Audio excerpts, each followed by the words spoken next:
Augustus St. Gaudens began to work on this memorial in 1883, and initially he was going to make it a monument just dedicated to Shaw himself. However, Colonel Shaw's family objected to that.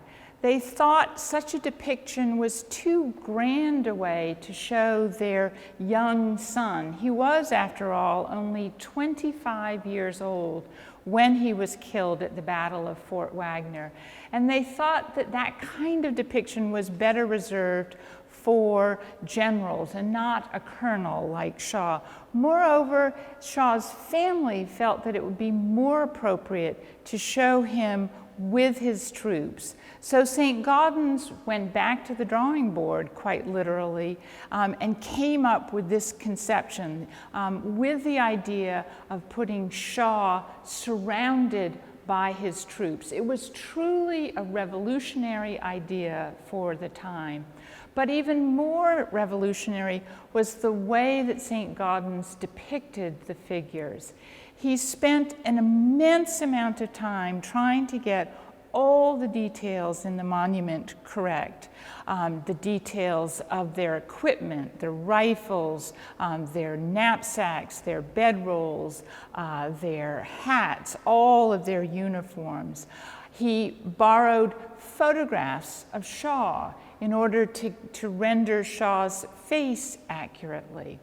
And if you look at the depictions of the African Americans, you can see that he's very much individualized them.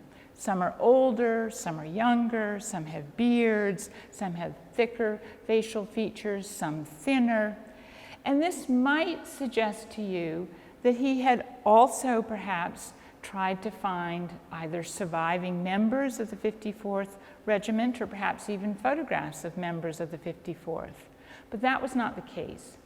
The men who posed for this monument in St. Gaudens' studio were not members of the 54th. He just hired African American men who he found on the streets of New York to come into his studio and pose for him. And so that gave us the idea to form an exhibition which would try and bring the members of the 54th to life. We sought to find photographs of the actual men of the 54th to bring them out of the shadows, as it were. Our original hope was that we might find hundreds of photographs of the soldiers of the 54th. And indeed, there were close to 1,500 men who were members of the 54th Massachusetts Regiment during the 2 years that it existed. Alas, we were only able to find and borrow 18 photographs of men of the 54th. But that then forced us to think about expanding the exhibition in other, I think, very exciting and meaningful ways, to look at 1863 in a broader way and think about what sparked the formation of the 54th Massachusetts Regiment, to look at the other men and women who helped form it and who helped support it while it was in action. And that's what we've shown in the other rooms.